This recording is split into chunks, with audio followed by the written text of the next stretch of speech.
ಮತ್ತೆ ಮಗಳು ಖುಷಿಗೌಡ ಕೂಡ ಆಗಮಿಸಿದ್ದಾರೆ.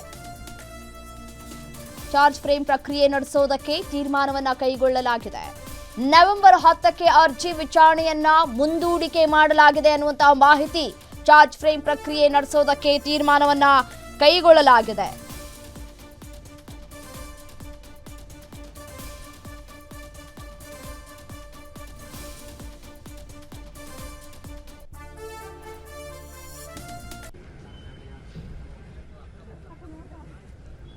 ಆರೋಪಿಗಳನ್ನ ನಿಲ್ಲಿಸೋದಕ್ಕಾದ್ರೂ ಜಾಗ ಬೇಕು, ಎಲ್ಲಿ ನಾವು ನಿಲ್ಲಿಸೋದು ಅಂತ ಹೇಳಿ ಪ್ರಶ್ನೆ ಮಾಡಿದ್ದಾರೆ. ಈ ಸಂದರ್ಭದಲ್ಲಿ 57ನೇ ಸೆಷನ್ಸ್ ಕೋರ್ಟ್ಗೆ ಹಾಜರಾಗಿದ್ದಾರೆ.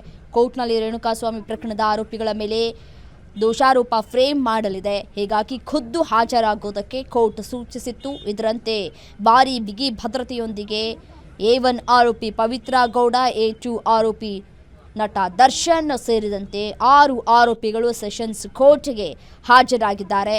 2 CAR ವಾಹನಗಳಲ್ಲಿ ದರ್ಶನ್ ಅಂಡ್ ಗ್ಯಾಂಗ್ ಅನ್ನ ಪೊಲೀಸರು ಕೋರ್ಟ್ಗೆ ಕರೆತಂದಿದ್ದಾರೆ. ಆರೋಪಿಗಳ ಪೊಲೀಸ್ ವಾಹನಕ್ಕೆ 3 ಪೊಲೀಸ್ ಜೀಪ್ಗಳಲ್ಲಿ ಎಸ್ಕಾರ್ಟ್ ಅನ್ನ ಕೂಡ ನೀಡಲಾಗಿದೆ.